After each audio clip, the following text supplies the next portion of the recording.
हम में से ज़्यादातर के कोई लाखों फैंस नहीं हैं जो हमें देख रहे हैं, ना ही लाखों डॉलर्स हमें इंसेंटिव मिल रहे हैं, ना ही हमारे कोच हैं, ना ही हमारे ट्रेनर हैं जो हमारी प्रोग्रेस को डेली बेस पे मॉनिटर कर रहे हैं।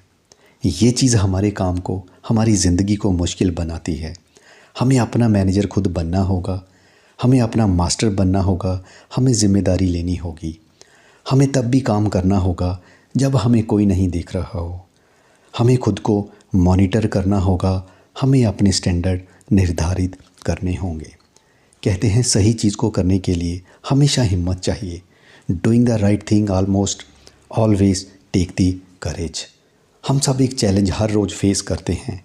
हम सभी को एक डिसीजन हर रोज़ लेना पड़ता है कि मैं सेल्फिश बनूं या सेल्फलेस बनूं, बहादुर बनूं या डरा हुआ, मजबूत बनूं या कमज़ोर, समझदार बनूं या मूर्ख, अच्छी आदत को अपनाऊं या बुरी को, साहसी बनूं या डरपोक, जैसा हूं वैसा ही रहूं या गर्व करूं, आसान रास्ते को चुनूं या सही रास्ते को।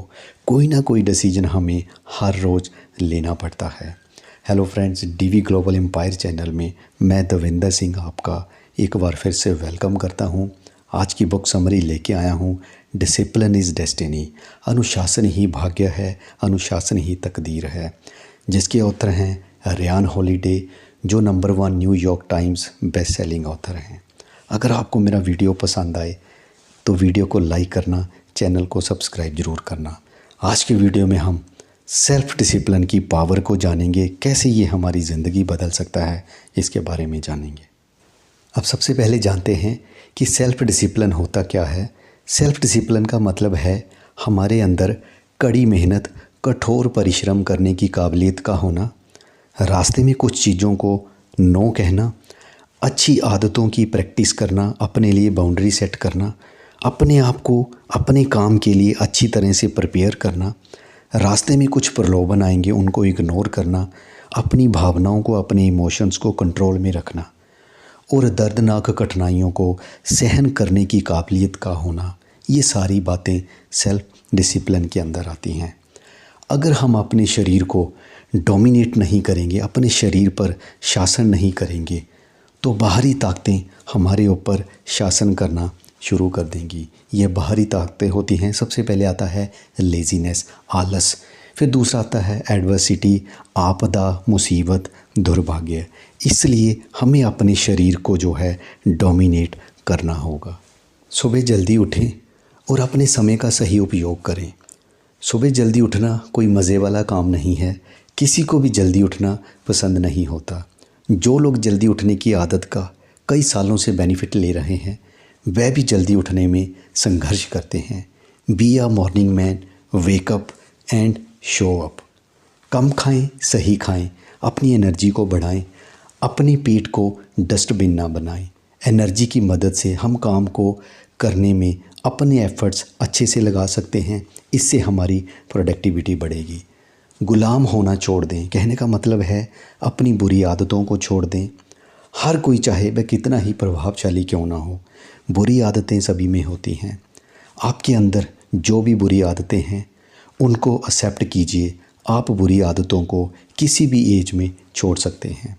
ये बात भी देखने को मिलती है कि बहुत से लोगों ने बुरी आदतों को छोड़ा है।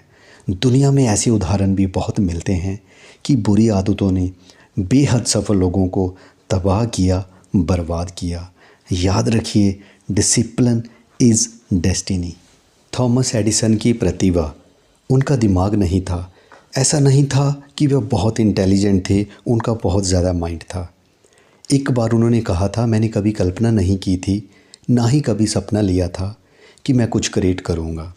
अगर आप थॉमस एडिसन को पसंद नहीं करते हैं तो हो सकता है आपको लगे कि उन्होंने अपनी इन्वेंशंस दूसरों से चुराई थी, पर ऐसा बिल्कुल नहीं था। एक चीज़ थी जो उनके दिमाग से भी बड़ी थी, जिसके चलते उन्होंने इतने आविष्कार किए, और वह थी उनकी लैब, जिसमें वह दिन रात काम करते थे। वह कहते थे जो कुछ भी हुआ इसी लैब में हुआ। कहने का मतलब लगातार काम करना, consistency is a super power.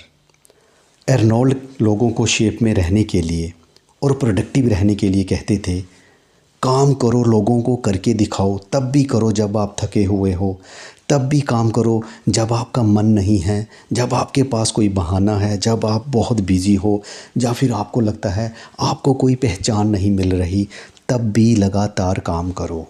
हम बड़ी प्रॉब्लम्स को तभी सॉल्व कर सकते हैं जब हम छोटी चीज़ों को सही ढंग से करें। प्रैक्टिस कीजिए, राइट प्रैक्टिस से काम में परफेक्शन आती है। काम हमें लगातार करना होगा, लगातार काम करने से हमारे अंदर अनुशासन पैदा होता है। राइटर जॉयस कैरोल की बात करूं, 1964 में उनकी पहली किताब विद शडरिंग फॉल रिलीज़ हुई थी। 1980 तक अगले 16 सालों में 19 बुक्स उनकी रिलीज़ हुई। 1990 में 27 बुक्स, 2000 के पहले दशक में 10 बुक्स, नेक्स्ट दशक में 11 बुक्स।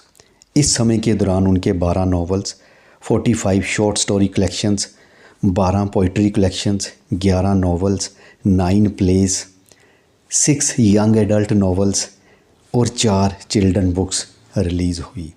80 की उम्र में भी वह काम कर रही हैं। महान लोगों की यही चीज़ उन्हें अलग करती है कि वह काम करते हैं। हम ज़िंदगी में कहीं भी नहीं पहुंच सकते हैं बिना काम किए। Work, just work. सीख डिस्कम्फर्ट, अपने आप को जानबूझकर असुविधा के अंदर रखना। असुविधा, पीड़ा, कष्ट हमें स्ट्रॉन्ग बनाते हैं। हम ये सोचते हैं कि हमें सफलता के लिए संघर्ष ना करना पड़े, हम आसान रास्तों को चुनते हैं। जो पर्सन अनुशासन की वैल्यू को समझता है वह अनकंफर्टेबल के साथ भी कंफर्टेबल रहता है। जाइए मैराथन में दौड़ लगाइए, ग्राउंड पे सोइए, कुछ भारी वेट उठाइए, मैनुअल लेबर वर्क कीजिए, ठंडे पानी के अंदर जंप कीजिए। याद रखिए, अनुशासन हमारी बॉडी से स्टार्ट होता है और ये एक दिन में पैदा नहीं होता। सफलता हमें नाजुक बनाती है, ये हमारे अंदर डर पैदा करती है। हम सुविधाओं के आदी हो जाते हैं, हमें सफलता को खोने का डर भी रहता है। अंत में दोस्तों इतना ही कहूँगा, क्या आप अपने अंदर अनुशासन पैदा कर रहे हैं? क्या आप अच्छे निर्णय ले रहे हैं? क्या आपका अपने ऊपर कंट्रोल है? उम्मीद करता हूँ कि ये शॉर्ट वीडियो आपको पसंद आएगा। अगर अच्छा लगे तो लाइक करना, शेयर करना, चैनल को सब्सक्राइब ज़रूर करना। बहुत जल्द मैं इसी बुक से रिलेटेड नेक्स्ट वीडियो में आपको मिलूँगा।